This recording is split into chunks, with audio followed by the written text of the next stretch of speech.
Assalamualaikum warahmatullahi wabarakatuh. Jumpa kembali di channel Badarus Samsi. Pagi ini satu quote kembali saya sampaikan. Ini ya untuk didiskusikan tentunya. Mungkin ada di antara kita yang tidak sependapat atau mungkin bisa menambahkan quote ini, maka tentu itu akan menjadi lebih bagus lagi. Jangan lupa untuk terus menyampaikan sholawat kita kepada Nabi kita, junjungan kita Muhammad sallallahu alaihi wasallam. Allahumma sholli wa sallim wa barik ala sayyidina Muhammad wa ali Muhammad. Saudara-saudara, quote kita pagi ini judulnya cukup singkat, yaitu perspektif. Anda bisa nyebut perspektif ini dengan sudut pandang. Nah, saya akan mengarahkan quote perspektif ini dengan keributan-keributan yang sering terjadi di tengah-tengah kita. Kalau Anda lihat tayangan media sosial, baik YouTube maupun Facebook ataupun yang lain, sebetulnya banyak sekali keributan-keributan yang bisa kita simak ya. Dan salah satu kesimpulan saya, kenapa terjadi keributan-keributan itu adalah perspektif yang berbeda. Nah, di tengah-tengah kita, di lingkungan masyarakat kita, di lingkungan organisasi kita, atau lembaga, perguruan tinggi, dan sebagainya, pasti banyak orang yang memiliki perspektif berbeda tentang satu hal.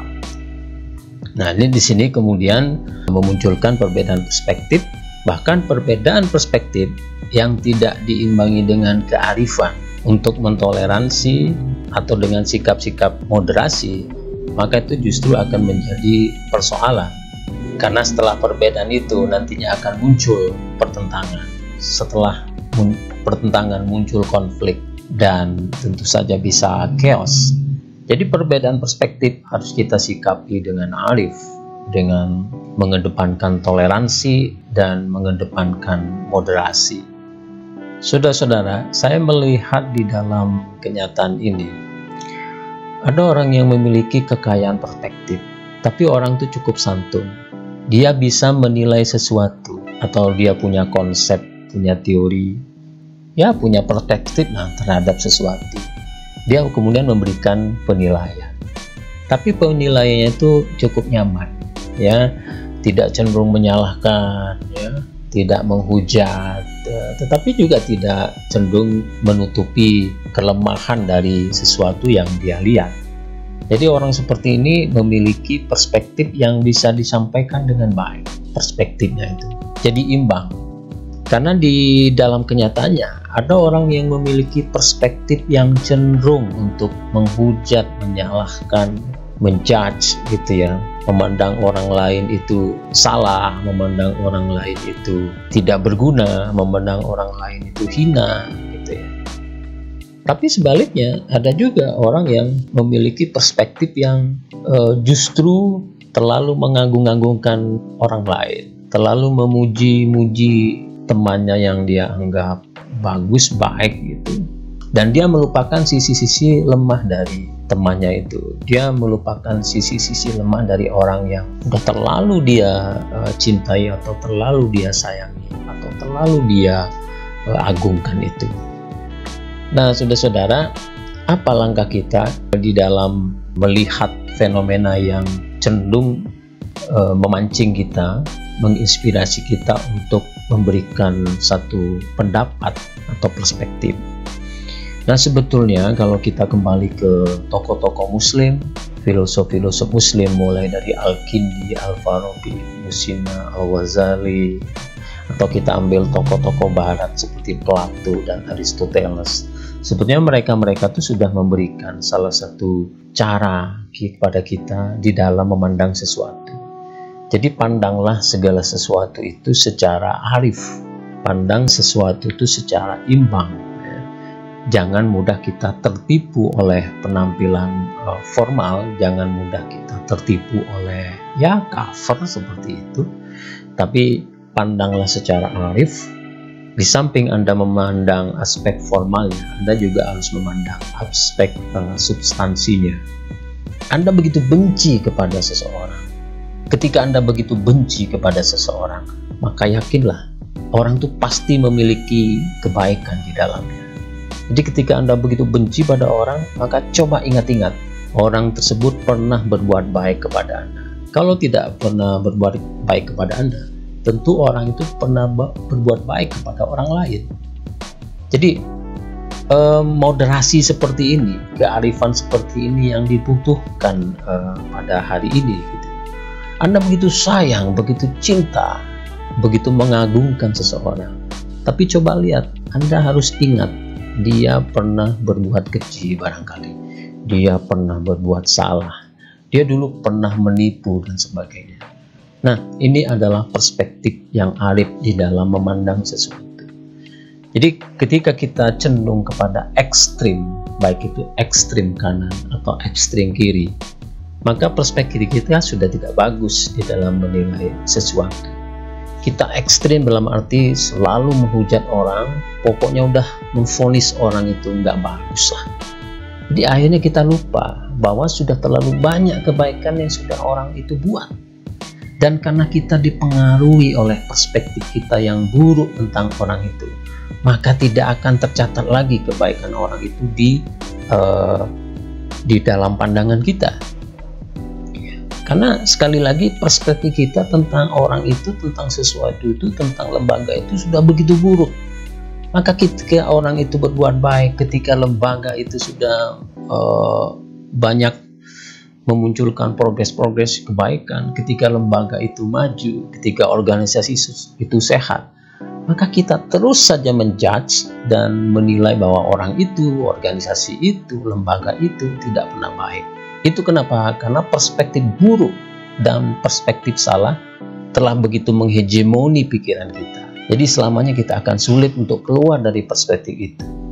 Nah, saudara-saudara, jika kita terus-menerus dihegemoni, dilingkupi oleh perspektif-perspektif yang buruk itu, maka itu kemudian akan berpengaruh kepada kita di dalam bersikap.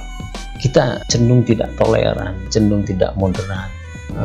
Kita menjadi a priori, kita menjadi apatis gitu. Dan kita menjadi orang yang terasing seperti itu ya. Tidak bisa berpartisipasi untuk kebaikan orang. Ini kalau hubungannya dengan orang per orang ya. Kita juga tidak bisa berpartisipasi untuk memajukan sebuah yayasan atau lembaga atau organisasi kalau ini konteksnya adalah organisasi. Jadi hati-hati dengan perspektif Anda. Sebaliknya, tidak arif juga kalau kita memiliki perspektif yang cenderung mengagungkan dan melupakan sisi lemah atau sisi kurang baik dari sesuatu. Karena kecenderungan seperti itu, kecenderungan memuji, kecenderungan untuk selalu mengakui kebaikan, maka itu akan mematikan potensi kritisisme kita. Padahal kita nih harus punya potensi kritisisme. Kita harus kritis menilai sesuatu. Orang yang tidak kritis akan mudah ditipu orang. Orang yang tidak kritis akan mudah jatuh kepada kesalahan, jatuh kepada kekeliruan, dan jatuh kepada kegagalan. Jadi saudara-saudara, saya melihat ekstrim kiri, ekstrim kanan. Di satu sisi kita terus menghujat, menyalahkan, menghina orang lain atau organisasi atau lembaga karena kita memiliki perspektif yang buruk. Tapi di sisi lain kita cenderung mengagungkan, memuji, mengutarakan kebaikan-kebaikannya karena kita punya perspektif yang ekstrim kanan seperti itu. Maka kedua perspektif itu tidak cukup arif menurut saya, dan dia tidak cukup menjanjikan untuk membuat keadaan menjadi lebih baik seperti itu. Kalau kita kaitkan dalam konteks ya human relation, dalam arti hubungan pertemanan, maka seorang yang selalu memuji temannya, selalu mengagung-agungkan temannya, maka itu akan berbahaya bagi teman yang selalu dipujinya. Tetapi sebaliknya, seseorang yang selalu menghujat temannya, menyalahkan temannya, menghina temannya, maka itu akan berdampak buruk terhadap dirinya. Orang yang menghujat dan menghina tersebut karena dengan perspektif buruknya itu. Jadi hati-hati dengan perspektif. Saya menawarkan tetaplah kita punya perspektif yang arif. Kita harus punya perspektif yang moderat. di dalam memandang sesuatu. Jangan terlalu menghujat, menghina, menyalahkan seolah-olah orang lain, seolah-olah lembaga, seolah organisasi itu tidak memiliki kebaikan sedikit pun. Jangan juga kita memiliki perspektif yang terlalu mengagung-agungkan, mengutarakan kebaikannya terus-menerus. Dua perspektif ini tidak baik. Jadi kita sebagai manusia, sebagaimana sudah ditunjuki oleh agama kita, sudah ditunjuki oleh para filosof, kita harus memiliki perspektif yang arif. Kalau memang sesuatu itu baik, kita katakan baik. Tetapi di balik kebaikan itu pasti ada kelemahan dan kekurangannya. Jadi kita sampaikan supaya kebaikan itu bisa dieksplorasi lebih jauh, sehingga dia menghasilkan kemajuan yang bisa berdampak kepada semua. Tapi jangan lupa kita untuk menyampaikan titik lemah atau kekurangan, supaya kekurangan dan kelemahan itu bisa dieliminasi, sehingga nanti yang terjadi adalah kebaikan, kenyamanan, kemajuan, yang itu akan buat dampak positif bagi semuanya. Jadi berperspektiflah yang arif, yang toleran, yang moderat, sehingga perspektif yang toleran, moderat itu akan buat kita nyaman untuk berinteraksi, ya, bersosialisasi, atau bahkan berintegrasi dengan semua komponen yang ada. Perspektif yang arif, yang toleran, yang moderat, itu quote kita pagi ini. Terima kasih, sehat selalu. Assalamualaikum warahmatullahi wabarakatuh.